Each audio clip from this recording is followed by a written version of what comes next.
بسم اللہ الرحمن الرحیم۔ السلام علیکم ورحمۃ اللہ وبرکاتہ۔ آپ کا میزبان حکیم حافظ محمد اسد اللہ خان دواخانہ حکیم اجمل خان کی طرف سے ایک بار پھر حاضر خدمت ہے۔ آج کا یہ پروگرام میں ایک ایسی چیز کے حوالے سے لے کر آیا ہوں جس کو ہم لوگ ضائع کر دیتے ہیں، لیکن وہ ہمارے لیے کتنے فائدہ مند ہے یہ ہمیں نہیں معلوم۔ تو آج کا یہ پروگرام میرا بنانے کا مقصد آپ کو یہ بتانا ہے کہ وہ چیز ہمارے لیے کتنے فائدہ مند ہے۔ تو آج کی یہ ویڈیو میں بنا رہا ہوں خربوزے کے جو بیج ہوتے ہیں ان کے اوپر۔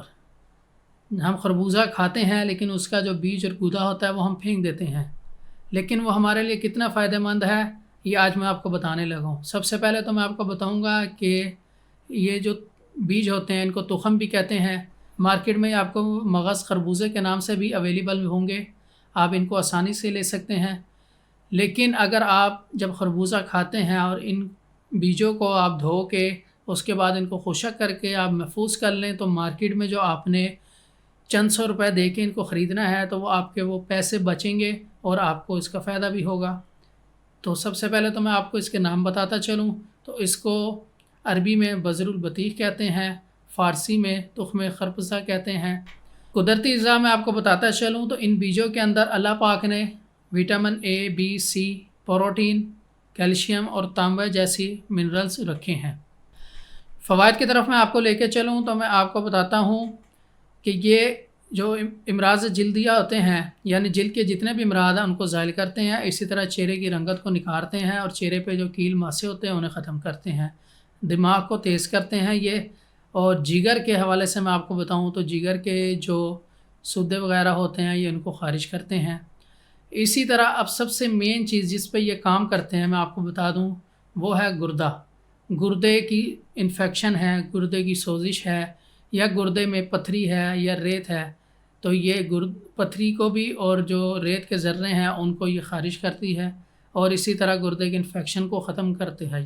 یہ جو چھوٹے چھوٹے بیج آپ کو میں بتا رہا ہوں خربوزے کے جو ہم پھینک دیتے ہیں وہ اس کام آتے ہیں ہمارے۔ اسی طرح جو یورین ٹریک ہے اس کے اندر جتنی بھی سوزش وغیرہ یا انفیکشن ہو جاتی ہے اس کو یہ ٹھیک کرتے ہیں۔ پیشاب میں جو رکاوٹ وغیرہ بنتی ہے اس کو یہ ٹھیک کرتے ہیں، اس رکاوٹ کو دور کرتے ہیں۔ اور اسی طرح میں آپ کو بتاؤں پروسٹیٹ گلینڈ کی وجہ سے جو پرابلمز بنتی ہیں یعنی پروسٹیٹ گلینڈ کا بڑھ جانا، اس میں بھی یہ بیج جو ہیں بہت کام کرتے ہیں اور فائدہ دیتے ہیں۔ اسی طرح آپ کو میں اور مزید بتاؤں تو ایک عام بیماری جو اس وقت عام ہے وہ ہے یورک ایسڈ۔ تو یہ جو بیج ہیں خربوزے کے یہ یورک ایسڈ کے لیے بہت بہترین چیز ہے، آپ اس کو استعمال کریں انشاءاللہ فائدہ ہوگا۔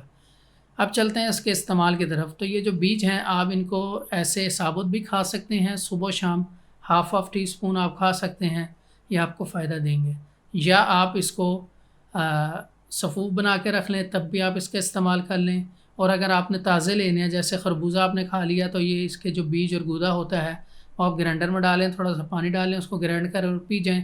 آپ کے جو گردے کے مسئلے ہیں اور جو پیشاب کا مسئلہ یا پروسٹیٹ کا مسئلہ انشاءاللہ اس میں آپ کو فائدہ ہوگا۔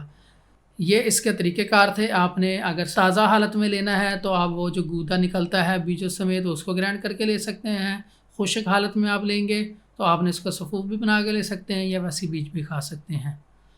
باقی مزید مشورے کے لیے اس وقت اسکرین پہ نمبر چل رہا ہے، آپ اس پر رابطہ کر سکتے ہیں، اپنے لیے ایک اچھی رائے تجویز کروا سکتے ہیں۔ اسی طرح اگر آپ ہمارے دواخانوں کے نزدیک ہیں تو آپ وہاں پہ تشریف لائیں، حکیم صاحب سے مشورہ کریں، انشاءاللہ آپ کو بہت فائدہ ہوگا۔ تو آج کا یہ جو پروگرام تھا ہمارا خربوزے کے بیجوں کے حوالے سے، اس کو یہیں اختتام پذیر کریں گے۔ اپنا خیال رکھیے گا۔ فی امان اللہ۔ السلام علیکم۔